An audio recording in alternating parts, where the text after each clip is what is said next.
everybody. It's your boy EGlaze, and welcome to the EGlaze Chronicles on this Tuesday, June 16th. First, let me say this. Happy birthday to my young daughter, Nadia Glaze. She just turned 16. June 16. She turned 16 today. I'm so proud of her and all the things she's done. Don't have any young kids no more, so I'm old. Basically, I'm an old man. So we got a great show for you guys today. I'm hoping, I'm so happy to be able to do this. You know, this is where we also I moved from IG to Facebook. We also gonna have it on YouTube Live. YouTube, we got to fix some things. We're gonna put some of this on YouTube too. I think it's better quality. You're gonna have better shows, and we're gonna have a lot of fun doing this. So today, have a guy I've known, I feel like, all my life. Been around for a long time. You know, we've known him. He's created a school. He's created a chess program. He's one of the most intelligent people I know. He's also on the Optimized Division board, so I definitely want to have him on today. This may be my last show, you know, because he talks a lot. He goes in, and I hope, you know, I just hope we got a show after this. Shout out to Facebook. Don't get mad. You know, I'm gonna go ahead and reshare this and all that stuff and create watch parties, because I do think the message we're gonna give you guys today is gonna be very important, and you're gonna really enjoy it. So without further ado, let me bring him on with me. That guy, the Dark Knight himself. That's not a joke. I'm not saying it to be mean, but he calls himself the Dark Knight. So I mean, he said it. I'm not saying it. So, but I see you with the cup. Okay, I see you with the cup. There it is. There it is. Mr. Bobby Jackson. What's happening, Bobby? What's going on, fam? Hey, man. You know, I'm always trying to be technological, sound better. So we gonna do this thing, man. First of all, how you doing? How the fam? How's everybody doing, man? Everybody's good, man. Technologically speaking, how we good? So all right. Oh yeah, you sound great, man. You sound great. Yeah, I want to be a Teddy Riley up in this thing. Wow. Can we let Teddy get through that, man? I mean, Teddy had a rough time. Can we get through that? I mean, it's okay. It's okay. But family's good, man. Everybody's good. Considering. So I'm gonna start you off with the hard question. I think it's hard, but for you're intelligent. In 2 seconds. I know. In these days and times, what do you tell Ebony, Mahogany, Militia, and the Mighty Mau Mau about what's going on? We've had that conversation a few times. And by the way, those are your children, y'all. So I just yes, those are my 4. What I tell them is honestly the same thing we've been telling them since the day they were conceived, not even the day they were born. Just you got to know what you're up against. I know for a lot of our people, what's going on right now is painful. It's painful for me. Let me be real honest. But it's not shocking. And that's what we have employed upon our children from day one. This is the system you were born into. This is the country you were born into. This is what it is. This is how it goes. You ain't got to like it. So do everything you can to not only survive, but strive and thrive. So we haven't done a lot of the protesting or the marching because they got a different viewpoint on things. I will say this. My son and daughter and my wife went down to a march in Decatur like maybe a week or so ago. Mm-hmm. Shout out to brothers Maoli Davis and the brothers from Black Man Lab and Let Us Make Man, and who were putting on a rally downtown. And I asked them, I said, so Mau Mau is my youngest, my 14-year-old. I said, how was it? He did like this. I said, what's that mean? He said, well, it's a lot of white people. It was a lot of gay stuff. I said, okay, well, hey. So that's his perspective. I saw something a friend of mine posted earlier today that I'm more Black Power than Black Lives Matter. So, yeah. And let's just go ahead and get into it, man, because I think we're at a point now where a lot of people, and it could be because of Corona, it could be this has had a little sustainability. I hate to be that dude, but every time we did in my lifetime, we did a march or we did a uprising or a riot, that by Monday we were cool. We're back to work, getting ready. We're back to doing what we were doing.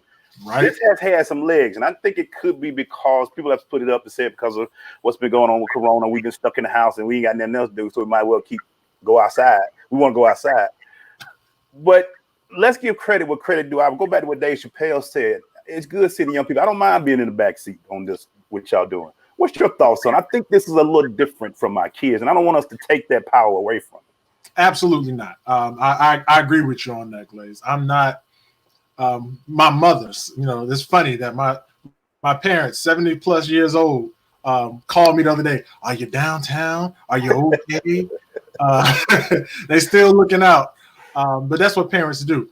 But no, I told them this ain't my fight. Not like this. Everybody has a role to play. Right. And so some of us are pushing the polls and the ballot box. Some of us are pushing business ownership and media ownership. Some of us are hitting the streets and burning down Wendy's. I mean, I ain't mad at none of them. Whatever your role is that you feel like you got to play in this thing, go ahead and step forth. As long as you aren't disrespecting anybody else's place in it. That's something I have an issue with. I take umbrage with that. So why do you want to burn down your own city? And okay, look, if that ain't your role, that's not your role. Go ahead and move on to the polls. Make sure you get the judges where you need them to be. Make sure your elected officials are doing what you need them to do. But like you said, Dave, on that 846, let them kids speak. Let them talk. One of the probably the wisest words I received was actually back in about 2012 when Barack was first elected. Now, for those who know me, second. Was that the second one? Yeah. Okay. Yeah. 8 and 12. It was 8 and 12. So on the second one, those who know me know I'm not the biggest politician, especially on a national level, and I've never been the biggest fan of Barack.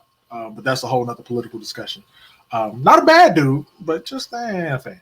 Anywho, I had to really watch myself from bad mouthing Barack and any Obama supporters in that way, because an elder pulled us to the side and said, look, we know that from the quote unquote culture community or the black community or the hotep or whatever you want to call it, that Barack is not what we want. But when it hits the fan, and it will, for those who are going to be disappointed, if you have talked so much crap about him, who are they going to turn to when they get frustrated and they don't know what to do? So I had to acknowledge that and say, all right, you know what? Let people be. If he shows up and he does well, it's a win. If I keep my mouth shut and he doesn't do well, then people come back and say, well, Bob, what else can we do? But if I badmouth this man, if I talk crap about him, if I've talked crap about his policy, I wouldn't want to turn to me and ask me my opinion on what should we do next. So, that's probably some of the most the wisdom I would pass along now. Whatever these kids are out here doing, if you're going to dog them, if you're going to talk bad to them, if you're going to talk nasty about them, when it's time for them to strategize and they need people who are looking at it from a different perspective, who are they going to turn to? You? The person who's been talking crap about them for the past 2 months because they decided to light up a bush in front of a Wendy's? Yeah, we all know who lit up the Wendy's for real, but that's a whole other conversation again. Yeah. We'll get into that. We don't have to get into that because that's that's like a whole bed of stuff. But I think, Bobby, that's where I think a lot of people where we're missing this whole thing, because I think today's time, and you can correct me, we talk about this off the we got our own little group and we talk about stuff all the time. We keep trying to go to the same thing. Are we looking for one leader? Are we looking for a celebrity leader? I kind of get frustrated with that. And I think the playbook is there's too wide of an issue to do one playbook or one thing. I say if we can focus, we shouldn't march. Why not? You said it before. Why not? We shouldn't vote. Why not vote? We shouldn't do this. My thing is there can't be Your sister just said you're gonna have these whole nother conversations. But anyway, we might slide them in there, sis. But I really think people miss that point because we have gotten to the point where one of the black people's problem has been, in my opinion, that we dog the other person's problem, or we don't like the way you done things. This is the way you should do it. Right. I think that's counterproductive, but I listen to you because you're my intelligent brother. You tell me what you think. Hey, I co-sign, dude. Now, full disclosure, I was one of them dudes. Let's be honest. You know me for a while. Yeah, you would have wanted them dudes. Yeah, I was one of them dudes, man. But you get a little gray hair and a little more time on this planet, and you start to realize that no, I don't co-sign everything that people are doing out here. Me and the national election process and electoral college, I ain't a big fan of, never have been, never will be. But again, I do believe all politics are local. So am I going to tell somebody, nah, man, scrap that ballot?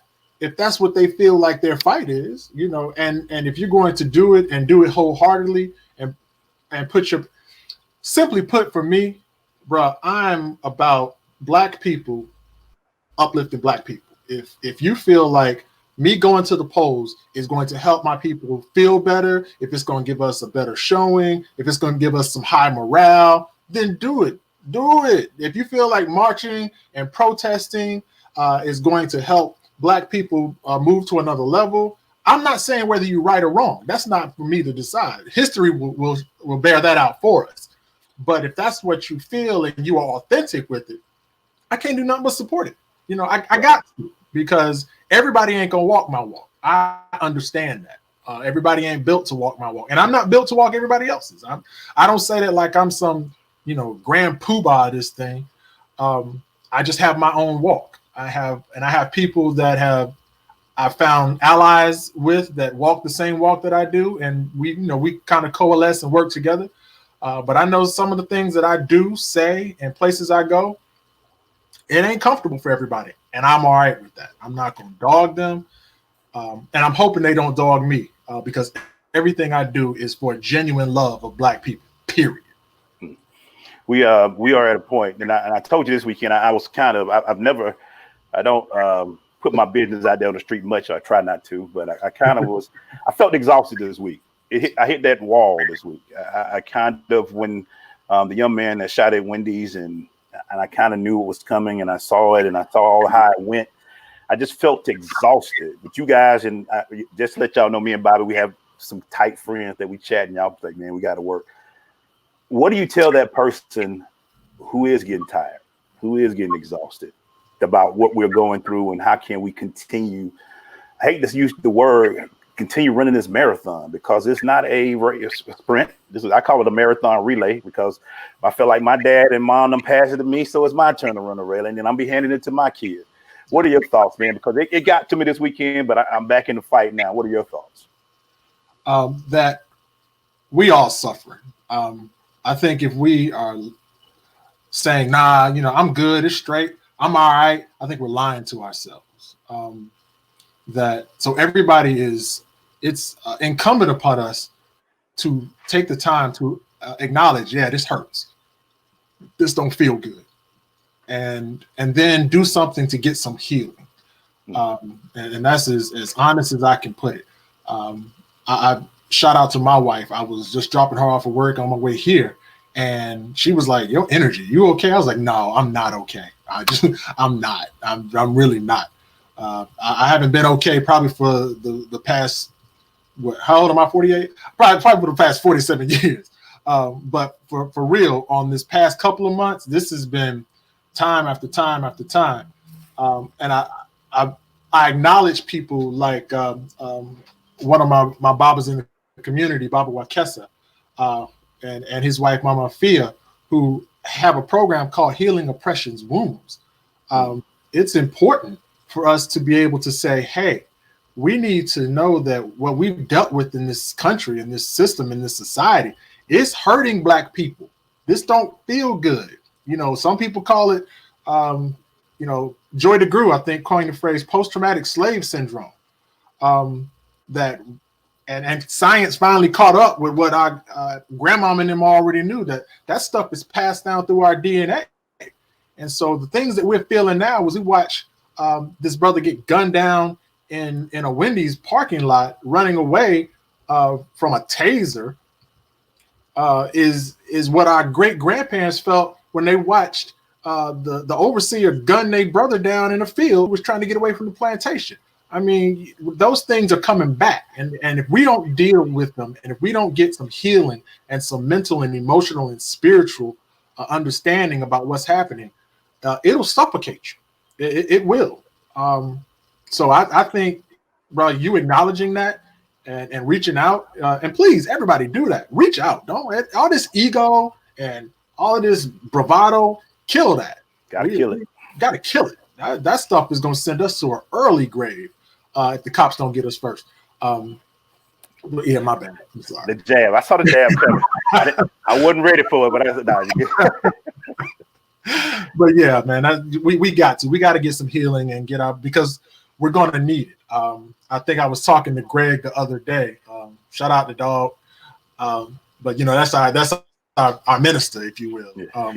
The crew. That's our minister. That's our minister. And even talking to my sister the other day, shout out Smooth, that whatever your spiritual belief is, Christian, Hebrew Israelite, Muslim, African nationalist, African traditional, whatever it is you choose to believe in spiritually, you better get on it, because this is going to be the weapon that we are going to primarily need to get through this next level of whatever's getting ready to happen.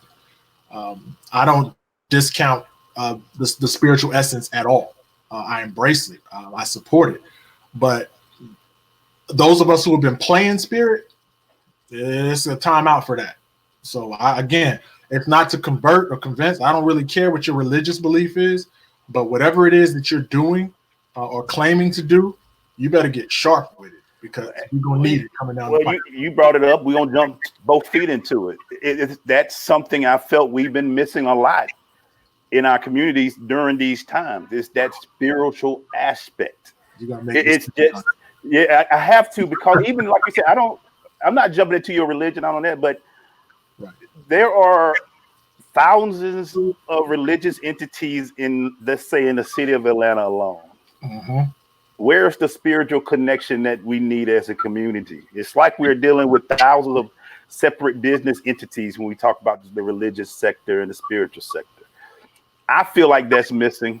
I know I'm opening a can of worms with you. You done adjusted the glasses. So yeah, I've asked the guy this, another guy that I feel, Ernest, he was the same way. He feel like that's something that we don't have like they had. Even you say what you say about the King and X and all those days, they had spiritual connections back then. They knew what it was. It was, even though one was Muslim, one was Christian, they still had that spiritual. They knew, hey, fella, we all meeting. We're going to do what we got to do. What are your thoughts about where we are with that now?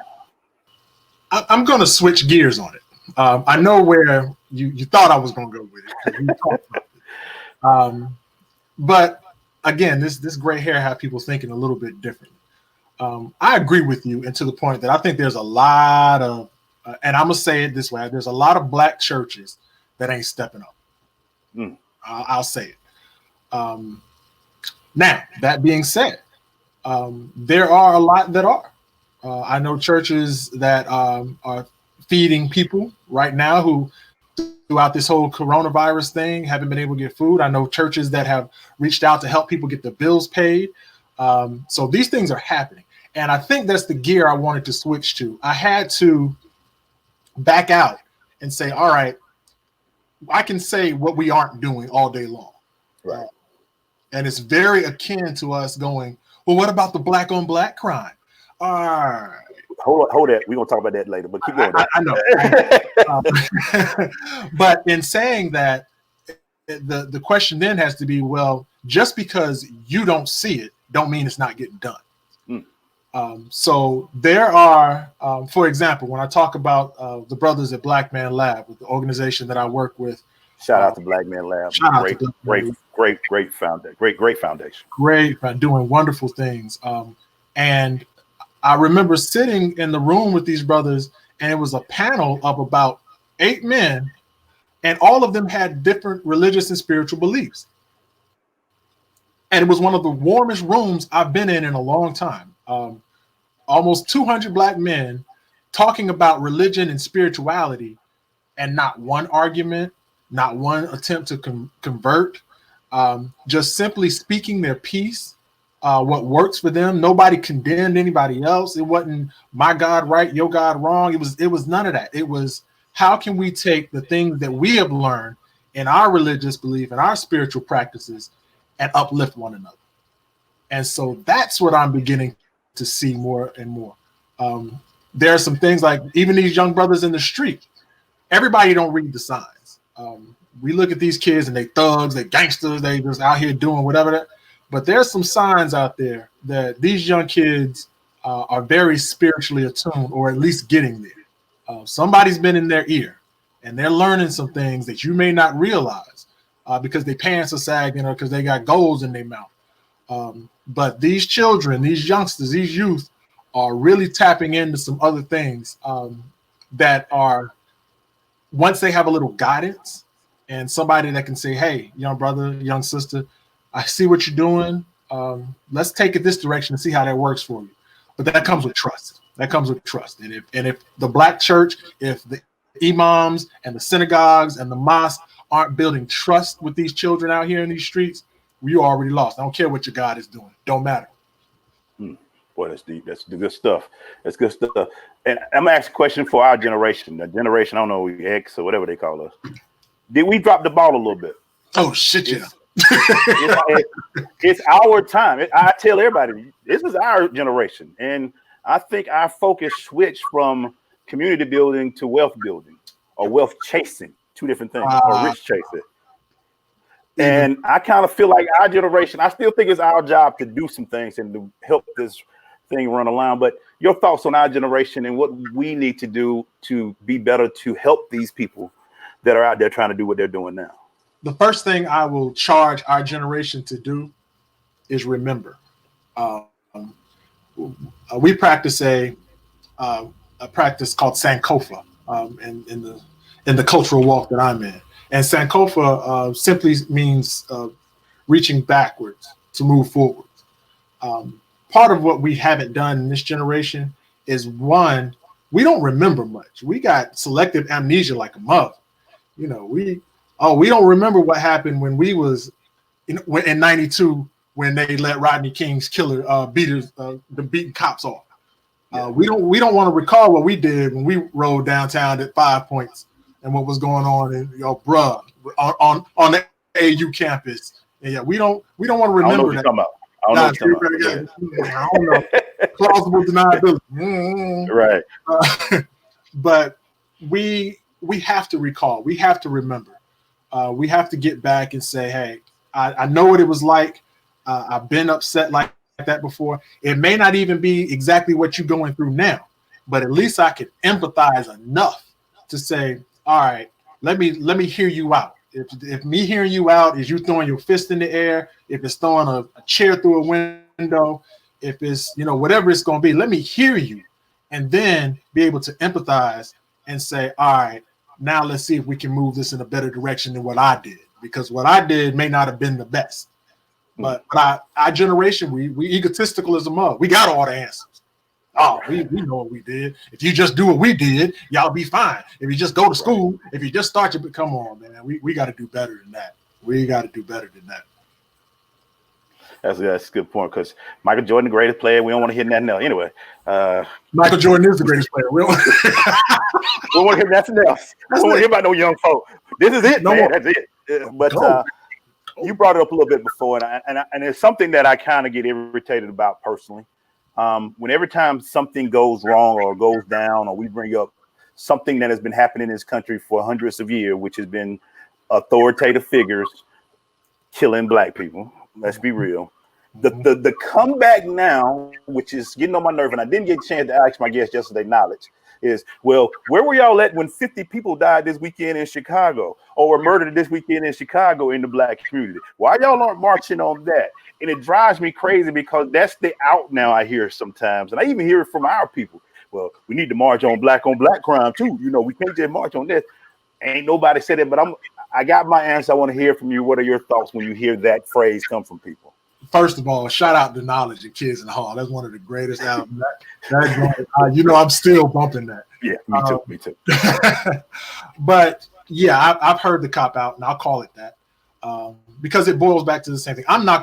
We can get into the stats and the figures about proximity crime and things of that nature. Look it up for your damn selves. I'm not going to sit here and go through that lesson. But the fact is, yes, people kill where they at. I get it. I understand that.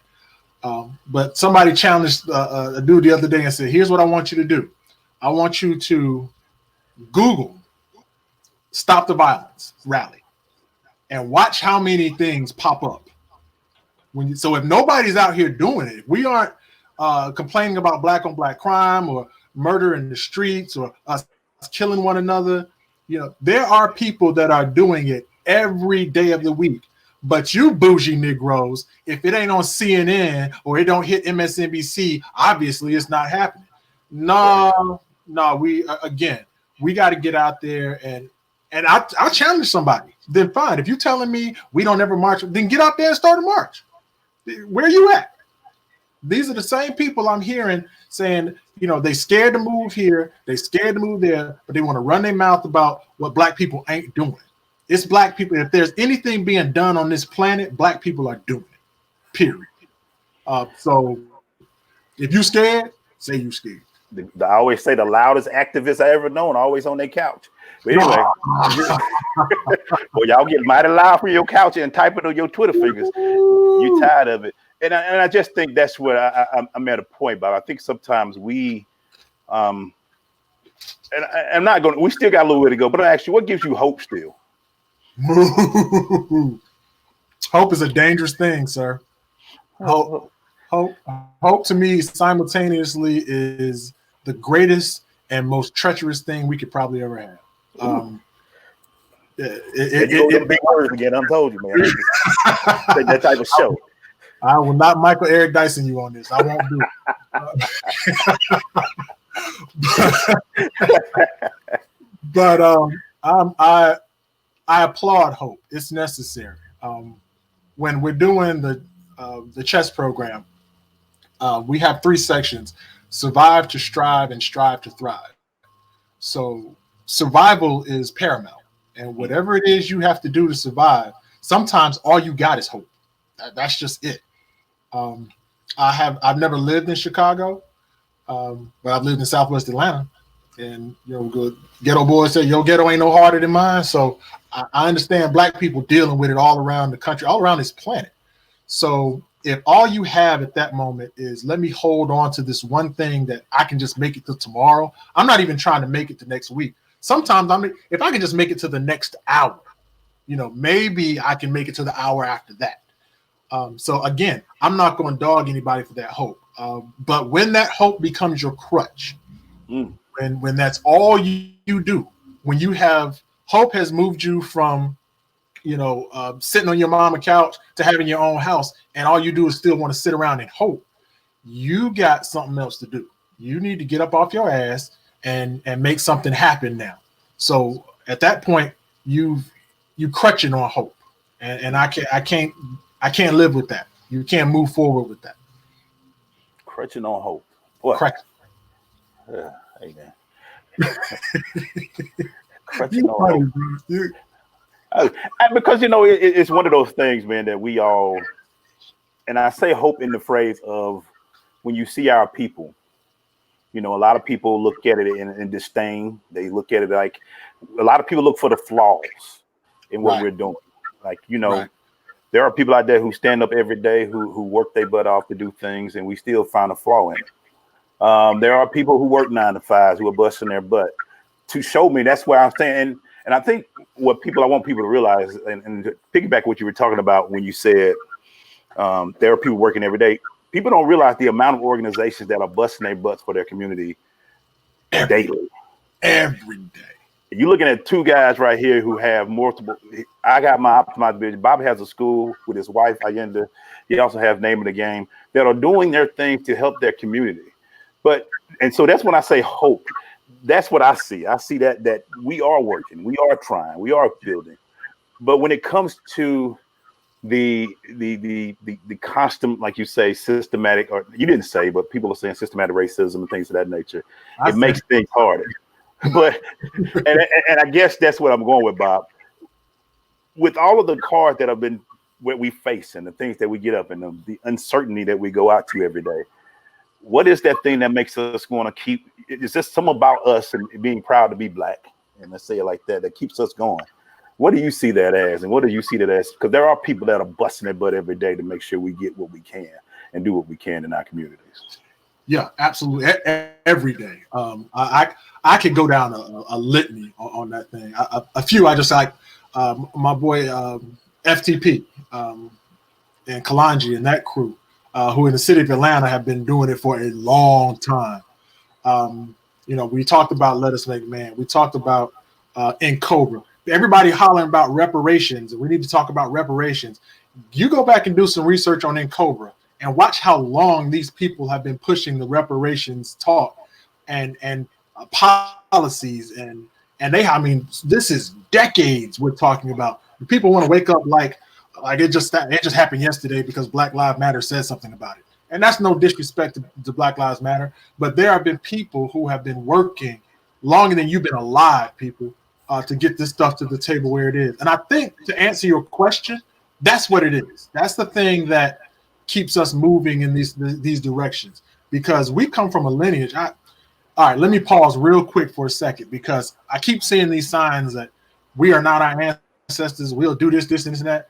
What kind of punk ass ancestors did you have? Y'all had to tell what ancestors y'all been reading about and seeing. My ancestors. Man, I'm from the tree of Dolan Lewis and John Jackson. Oh, y'all crazy, dude. Man, my ancestors was bold, and so when we have that energy in us, when we have that spirit in us that we know, I can't quit. I can't give up. Did my grandfather do? Did my great grandfather, give up? All the stuff that my great grandmother had to endure with all the diseases she had in her body and all of the stuff. She was bedridden from the time she had her last child. She had 11 of them, that she still was the matriarch of this family and still pushed people forward and still made sure her husband had something to eat every day and I'm gonna quit? No, absolutely not. So we stand on the shoulders of giants. That is the only reason we're here. And we would be disrespectful to back down now. I can't. It's not in me. I'm not built that way. Yeah, especially when you're right. Quit putting them shirts. I'm not my ancestor. Y'all got air conditioning now, so stop. They had to sit on the shade trees. Y'all talking about we couldn't do what they didn't do and all that. So stop with that stuff. Bobby, let me ask you this. I'm not my ancestor. That's crazy. We also are people. We connect. And you taught me something a while ago about today's music. And like I said, I had somebody on yesterday where we talked about music a little bit today. But we kind of see that we have to, and I bring up music because it seems like whenever we go to celebrities now, we go to hip hop artists or Puffy or Sean Carter or Beyonce. We always run to our musicians now. Or T.I. or Killer Mike, going to say it. Yeah. Go ahead, yeah. I will let you lead that to you. But it's what does that say? I mean, where do you think today's music is at? Because a lot of people are leaning on it. And what does it do and play in today's what we call today's revolution, as they call it? Okay. I'll answer that twofold. The first side of that is these artists, they have a voice. I got a lot of love for a lot of these artists. A lot of these artists I can't stand. I don't like their music. I don't like what they stand for. I don't like what they talk about. I'll be very honest. That just Common had a line that said, if I don't like it, I don't like it. That don't mean that I'm hating. So I ain't hating on nobody. Make your money, dude. But if you're expecting me to follow what you're doing because you are a platinum recording artist, nah, that's not gonna happen. But again, I'm not the one they're catering to.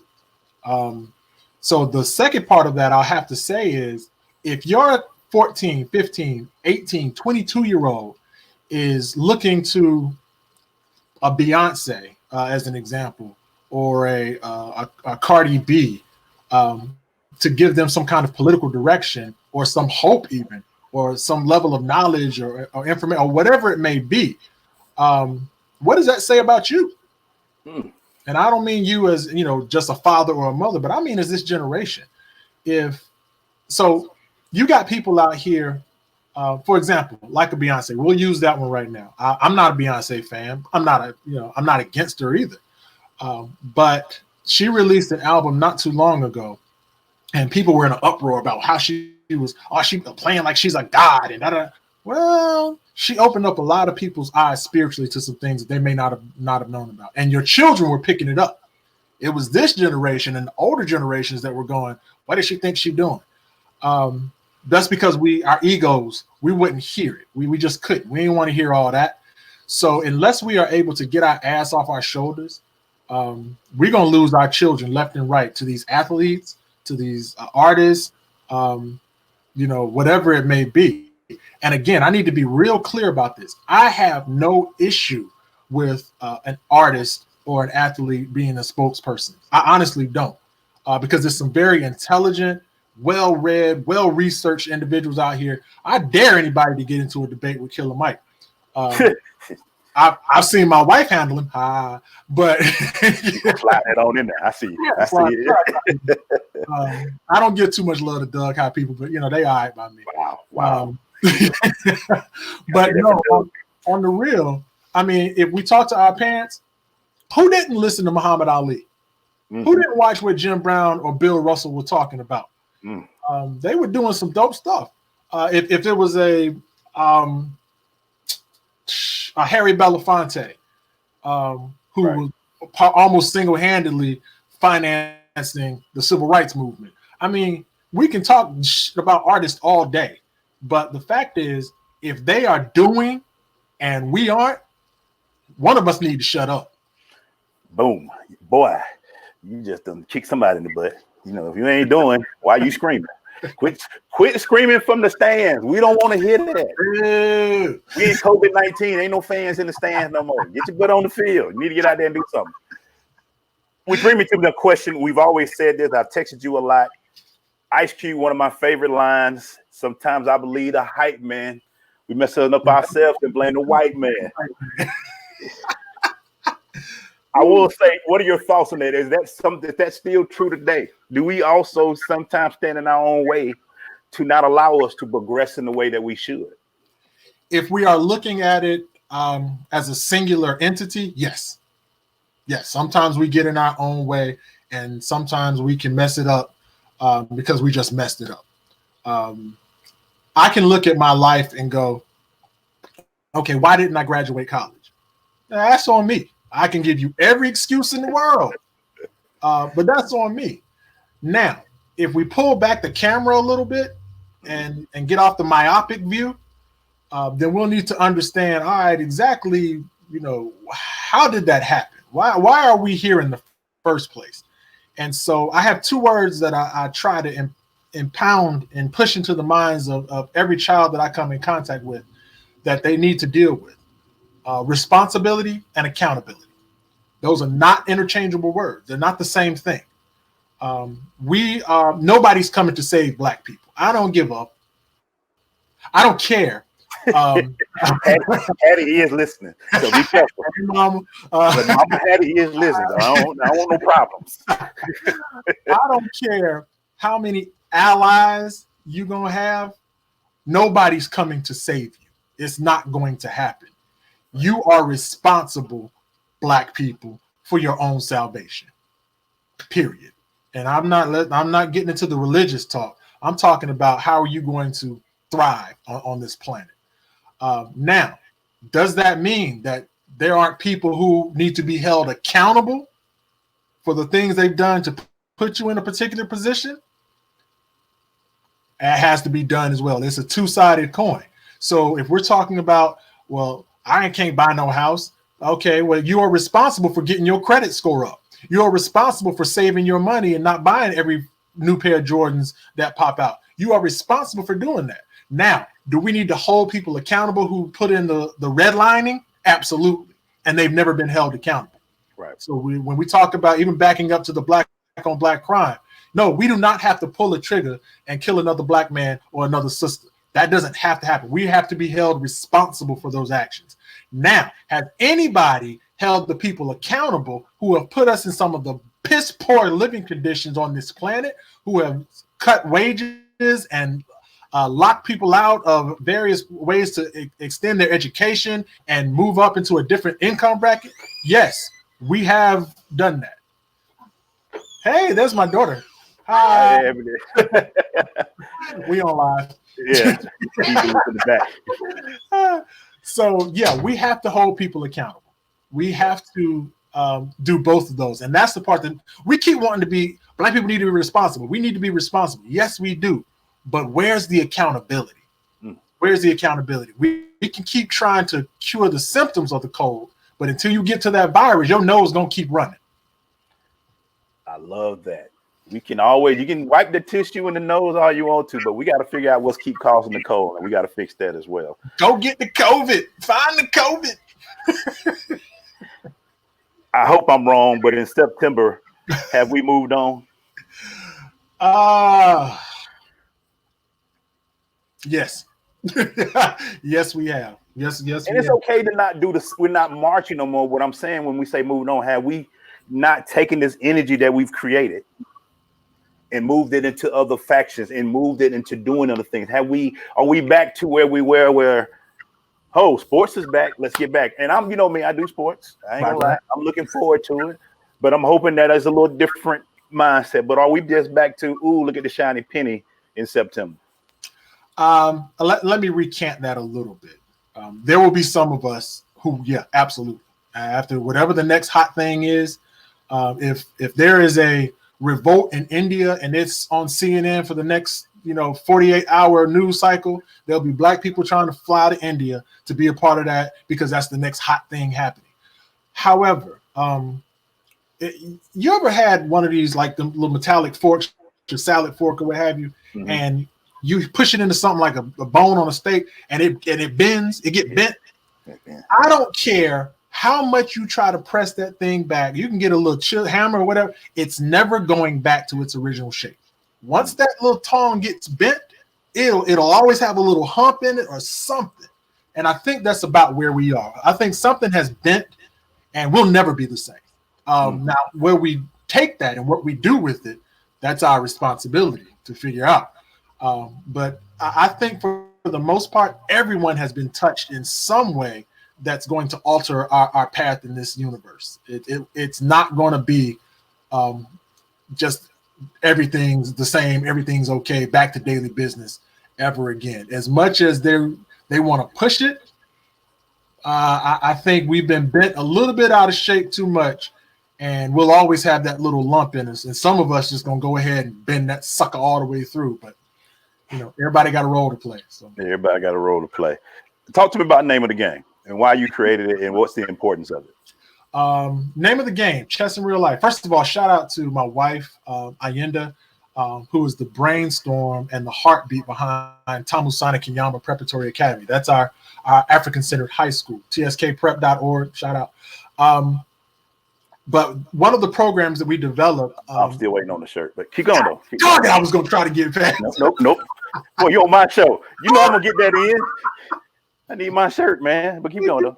Thank you for the cup. You got a cup, but I ain't going to put it in. Keep going, though. Keep going. But one of the programs we developed that all of our freshmen are required to take, and we've been doing this program now, even before the school, was name of the game, Chess in Real Life. It's a program that we developed, and blessed, I had an opportunity, just a random, I won't even call it random, the universe, the ancestors, the creator, put this brother in my path about 2-3 months ago. The concept came from a brother by the name of Adisa Banjoko. He's an international chess master out of California. And he started a group called the Hip Hop Chess Federation. And so they teach children in juvenile facilities and things of that nature about chess and the game of life and things like that. And I'm on Instagram one day talking to one of my brothers from Black Man Lab. And as we're chatting, I see somebody who tagged on his post about Black Man Lab. And was like, yo, I got to get out there and see that. And I was like, wait a minute. Are you Adisa Banjoko from Hip Hop Chess Federation? He was like, yeah, brother, that's me. And I was like, yo. So I got a chance to chat with him the other day because I kept hearing a story about him. Yeah, it was beautiful.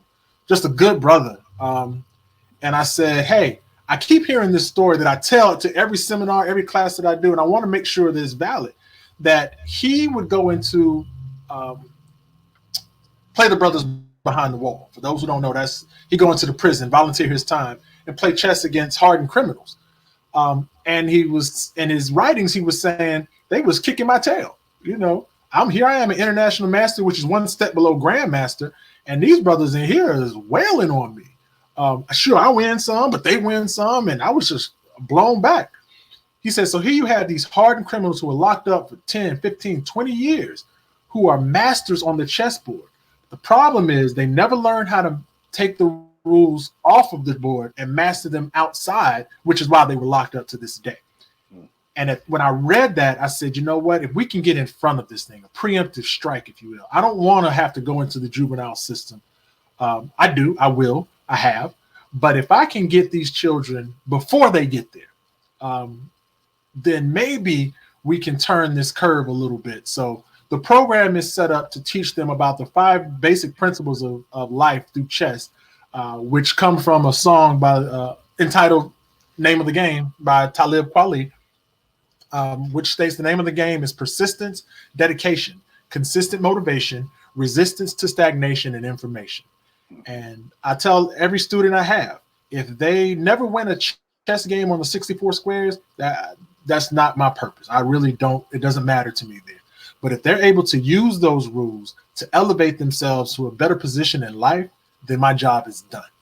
And your daughter is well on the way, dude. She's a beast with it. Yeah, I blame you for some of the things I go through with her. Happy birthday, Nadia. Happy birthday, Nadia. So we talk about it, Bobby, but we didn't hit one. We didn't offend. We offended a lot of people. We didn't offend this one. You kind of mentioned them a little bit. How important is this right here, our media, to the future of what we're doing? I feel like we hand our media away too much. We hand our voices away. We've given our social media, we've given our power away, because now we think that because we can go on tweet something real quick, but our media is still not ours. What are your thoughts about it? I know we've tried to build for 6 years. We've been building for years on trying to do this. Shout out to our boy John Bill with Orange Room Radio, Sensation Station, and all those out there, and Michael McFadden's who are trying to build our media. But what are your thoughts on that and owning our media and owning our voices going forward in this what we're trying to do now? I just co-sign everything you just said. That's my feeling on it. Honestly, you said it well. We can't continue to just give away our voices, and I don't even mean that we can't. Some people say, well, if you're gonna do it, at least make it worth your while and sell it to the highest. Now, I don't even think we need to be doing that because there's some things. Some shop where Malcolm X used to call it. You need to talk shop with one another. Get behind closed doors where can't nobody get to it but us and have some conversations.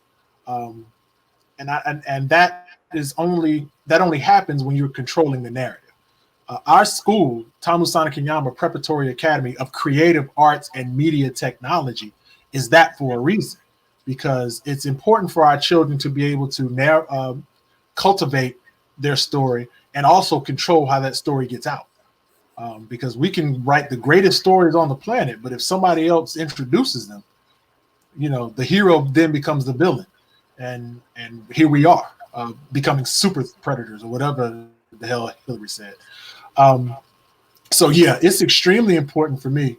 And we can tag it off the media because being able to tell that story is imperative. But it's important for us to own ourselves, to own our bodies, to own our being. And I will take that that's a Ta-Nehisi Coates. If you haven't read Between the World and Me, it's an excellent read. I didn't agree with everything he wrote in the book, but my son and I have sat down and we've read it and we've looked over some things. And he talks about that, owning your person, owning your being. And so being able to own your media, to own your protection and your safety, to own your businesses and your currency, to understand that your currency is not always money. But we have to own those things. We have to own that mindset that says it's okay to own those things. There are people out here who will never be able to lift. I will tell you this, Glaze. I've had people who have come to me and they point blank said, some of the shit you're saying about, I can't say it. I can't do it. I'm too entrenched in, and I'll get in trouble, and it'll have a trickle down effect that'll mess up my whole family. But I can write you a check. And so for those of us who are doing media, for those who are pushing that narrative, we need the support. The EGlazes of the world, there has to be somebody out there that says, you know what, I can't say what you say, Glaze. I can't do it. But I will make sure that you never have to worry about a sponsorship. Because here you live in a capitalistic society. We can like it, we can don't like it.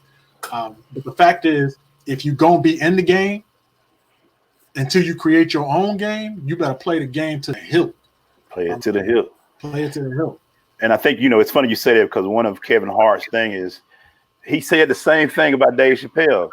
He loved Dave Chappelle. That's why he the GOAT. But he set himself up. And that's interesting about that, because you can set yourself up to where you're so entrenched into the game that, man, I'm feeding a lot of people with what I've done. Yeah. So I better be careful how I say it. Yeah. But shout out to a guy that I really respect, Stephen Robinson. He's a guy I know. He said, I don't think y'all have offended anybody. The truth hurts. We have to work everybody. Is that Stephen Robinson, the police officer? Yeah. The one that y'all, we got to get y'all in a room together. Me and Steve probably been in way too many rooms together. We got some stories. Shout out to Lakeshore High School, Steve.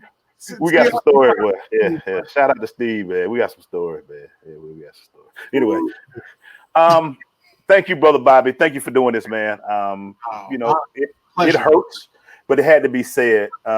This is your time. I want people to know where they can find you, your programs, and what you have going on, so they can make sure they follow you. And really, I don't say this lightly. He is one. I would bring him on before I bring Michael Eric Dyson on, or any of the guys that are on national TV. This is the guy I will go first.